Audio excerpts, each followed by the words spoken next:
Kata Bu Nursani, hidup tanpa anak-anak itu sepi. Hidup tanpa anak-anak seperti sepi gitu, Kak. Tapi bagaimana dengan anak-anak yang hidup tanpa orang tua? Bagaimana juga kalau anak-anak itu tidak dipilih akibat kondisinya?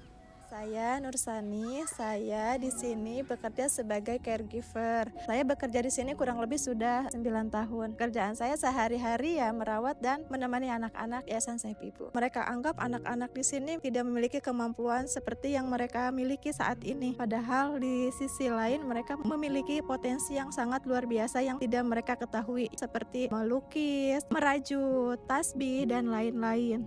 Mungkin dari luar yang terlihat hanya keterbatasan. Tetapi ada kemampuan yang tidak terlihat karena tidak diberi ruang kesempatan. Padahal kesempatan bisa sesederhana diberi ruang untuk tumbuh, seperti yang dilakukan di sini. Nama saya Tiara. Di sini saya merupakan seorang guru untuk anak-anak berkebutuhan khusus.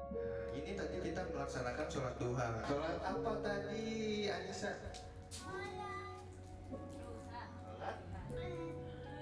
Kita menomorsatukan kegiatan fungsional dan kemandirian. Kita tetap ada kegiatan akademis, tapi kita lebih menomorsatukan kemandirian dan fungsional. Karena kan anak disabilitas itu membutuhkan kemandirian untuk dirinya sendiri gitu. Bagi orang awam, hidup mereka mungkin tampak berat. Namun, yang tak banyak orang ketahui, anak-anak ini mampu menciptakan kebahagiaannya sendiri. Mereka bisa tertawa riang, bermain, bahkan bermimpi. Walau anak paling ceria di sini sekalipun terkadang masih menyimpan pertanyaan terkait mimpinya. Yuyun salah satunya.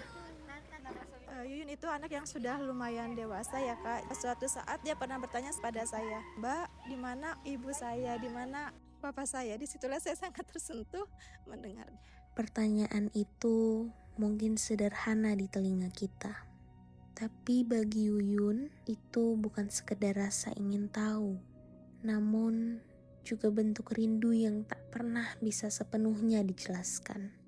Pernah suatu saat dia moodnya sedang tidak baik, lalu dia ke kamar mengambil tas, isi baju, isi regal, dan isi susu, dan dia lari ke pos satpam. Ceritanya mau pulang kampung dan sambil nangis, "Aku mau pulang kampung, aku mau ke rumah ibu aku mau cari ibuku di mana," seperti itu, Kak. Jadi disitulah dia kayak merasa tepi, mungkin dia pengen ketemu orang tuanya. Dan untuk menanggapi ketika anak menanyakan orang tua dan rumah, kita juga pasti akan mengalihkannya. Yuyun, iya Yuyun pengen pulang, iya kita dengarkan, kita tenangin. Nanti ya Yuyun, kalau semisal nanti ada waktu kita main ke rumah Yuyun, tapi kita tanya dulu ya rumah Yuyun tuh di mana gitu. Kak Yuyun nggak usah mencari ibu bapak Yuyun di mana, kita juga di sini sebagai orang tua Yuyun, jadi Yuyun nggak usah khawatir ya gitu. Jadi kita kasih pengertian juga ke anak Yuyun itu supaya dia tidak merasa sedih dan menanyakan orang tuanya lagi di mana, seperti itu, Kak. Lebih dari 4 tahun tinggal di panti dan 2 tahun terakhir bekerja sebagai housekeeping di hotel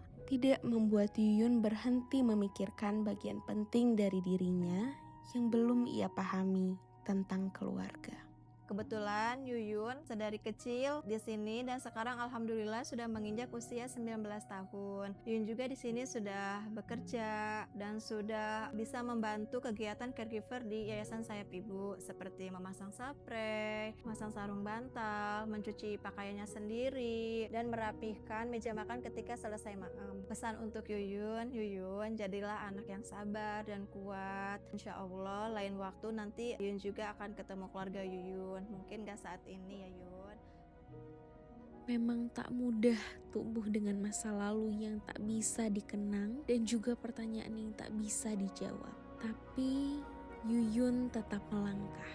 Dan mungkin keluarga baginya bukan sekedar siapa yang melahirkan, tapi siapa yang tetap tinggal dan mencintainya tanpa syarat. Anggap saja kita di sini juga orang tua Yuyun ya Yun. Insya Allah kita akan dampingi Yuyun sampai Yuyun nanti dewasa.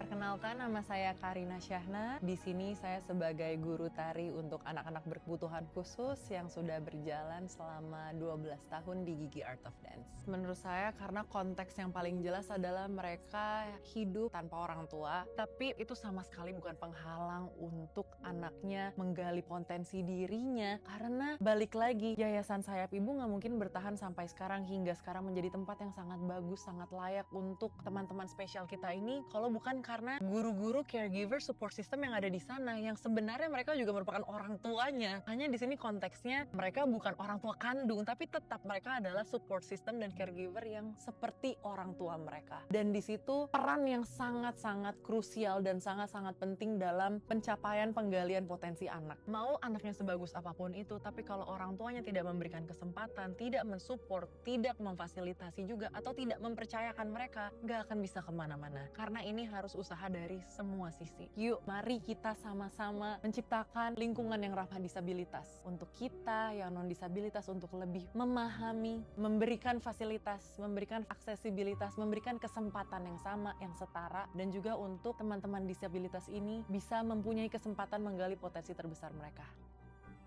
Seperti yang disampaikan Ibu Karina, tidak semua anak lahir dengan keluarga yang utuh. Tapi semua anak butuh tempat untuk tumbuh. Seringkali bukan lagi soal darah yang menyatukan, tapi siapa yang tetap tinggal. Dan Yuyun tak tahu dari mana ia berasal, tapi ia tahu bahwa ia tak sendiri. Karena cinta yang tinggal bisa jadi rumah paling utuh untuk bertumbuh.